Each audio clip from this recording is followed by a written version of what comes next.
कहा जाता है क्रिकेट के रूल्स ही क्रिकेट को इंटरेस्टिंग बनाते हैं और आज बात करेंगे कुछ ऐसे ही अजीबोगरीब रूल्स की। नंबर 2 देखकर तो आप कहेंगे कि इस नियम को खत्म ही कर देना चाहिए। नंबर 8 है time out in cricket. Recently concluded world cup में एक बहुत ही अजीब वाकया देखने को मिला।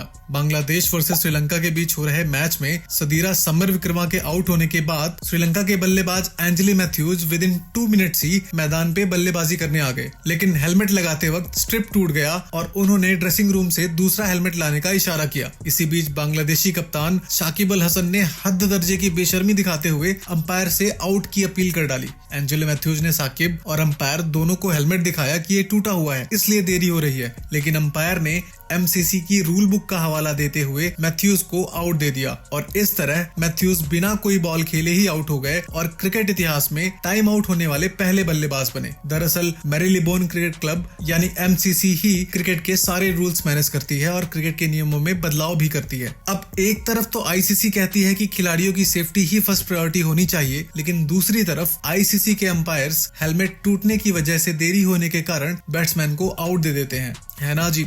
अब आता है veto powers to captain. Cricket में कैप्टन के पास स्पेशल पावर्स होती हैं। वो चाहे तो आउट हो चुके खिलाड़ी को वापस मैदान में बुला सकता है। अगर कैप्टन नेक्स्ट बैट्समैन के आने से पहले कभी भी अपनी अपील वापस लेना चाहे तो ले सकता है और इस नियम को दुनिया के सामने लाए महेंद्र सिंह धोनी। इंडिया और इंग्लैंड के बीच चल रहे टेस्ट मैच में इयन बेल 137 रन पर खेल रहे थे और भारत ये मैच हारने की कगार पे था। इसी बीच ईशांत शर्मा की एक गेंद पे आयन मॉर्गन ने फ्लिक करके 2 रन लेने की कोशिश की। देखकर ऐसा लग रहा था कि ये चौका हो गया है, लेकिन फील्डर के शानदार एफर्ट ने बॉल को रोक दिया था और इसी बीच इयन बेल को भी ये लगा कि ये 4 रन हो चुका है, इसलिए वो बीच में ही रुक गए। एमएस धोनी ने बॉल कलेक्ट करके फील्डर्स को दी और फील्डर ने बेल्स गिरा दी। इंडियन फील्डर्स की अपील को अंपायर ने थर्ड अंपायर को रेफर किया और थर्ड अंपायर ने देखा कि बॉल बाउंड्री से पहले ही रोक ली गई थी और उसके बाद अंपायर ने इयन बेल को आउट करार दे दिया। इंग्लैंड फैंस काफी गुस्से में थे और इंग्लैंड के प्लेयर्स और कोचिंग स्टाफ को समझ ही नहीं आ रहा था कि ये क्या हो गया। इस विकेट के बाद टी ब्रेक हो जाता है। ब्रेक के बाद जो नजारा दिखता है वो एमएस धोनी को महान बना देता है। धोनी ने टी ब्रेक के ठीक बाद अपनी अपील वापस ले ली और इयन बेल को वापस बुला लिया। आज की तारीख में इस घटना को स्पिरिट ऑफ द डिकेड भी कहा गया। अब एक तरफ शाकिब अल हसन जैसे प्लेयर्स हैं जो किसी भी लेवल तक गिरकर मैच जीतना चाहते हैं, वहीं दूसरी तरफ एमएस धोनी जैसे खिलाड़ी हैं जो क्रिकेट को एक स्पिरिट में खेलते हैं, भले ही वो मैच हार क्यों ना जाए।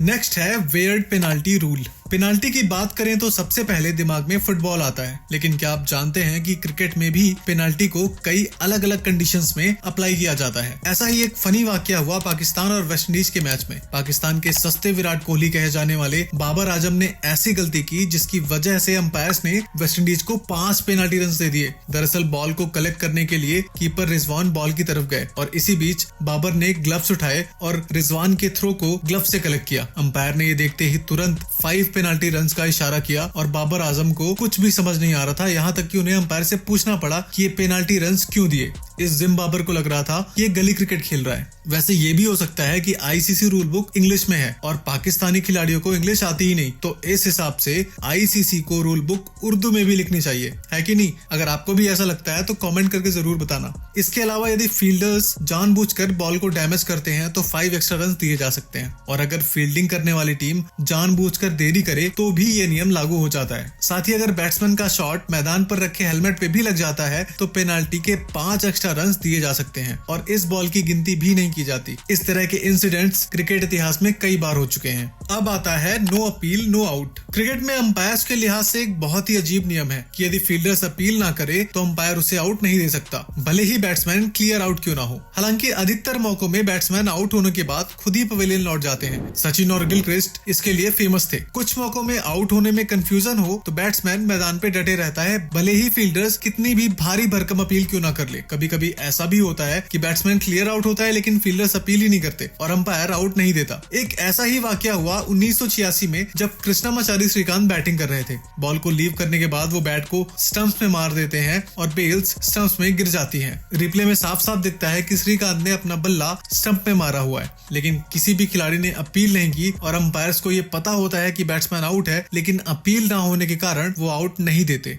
नेक्स्ट है नो बेल्स रूल। क्रिकेट में अक्सर आपने देखा होगा कि अगर बॉल स्टंप्स में लग जाए और बेल्स ना गिरे तो बैट्समैन आउट नहीं होता, लेकिन एमसीसी के रूल के अकॉर्डिंग ऐसा नहीं है। बिना बेल्स के भी मैच हो सकता है। नेदरलैंड्स और अफगानिस्तान के बीच हो रहे एक मैच के दौरान इतनी तेज हवा चल रही होती है कि बेल्स स्टंप्स में टिक ही नहीं पाती और अंपायर बिना बेल्स के ही मैच स्टार्ट करवा देते हैं, और ऐसा कई मैचेस में देखने को मिला। अगला है वेयर्ड नो बॉल रूल। जब बात नो बॉल की हो रही हो तो आपके दिमाग में दो तरह की नो बॉल्स ही आती हैं। एक तो लाइन के बाहर पैर पड़ने की नो बॉल, या फिर दूसरी हाइट की नो बॉल। इन दोनों के अलावा एक तीसरा नो बॉल भी होता है। अब इस वीडियो में आप खुद ही देख लीजिए। बॉल स्टंप्स की पॉपिंग क्रीज से पहले ही 2 बार गिर जाती है और बैट्समैन क्लीन बोल्ड हो जाता है, लेकिन अंपायर इस बॉल को नो बॉल देता है।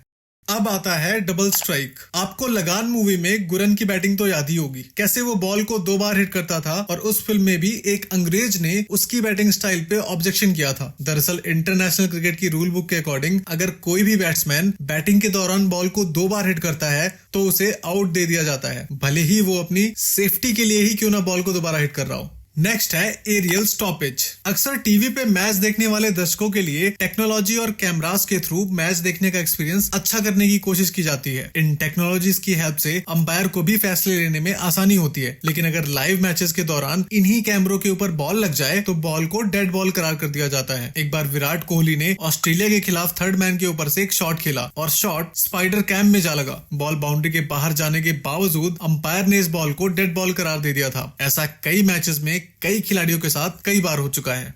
इस वीडियो के लिए इतना ही, मिलते हैं अगली वीडियो में।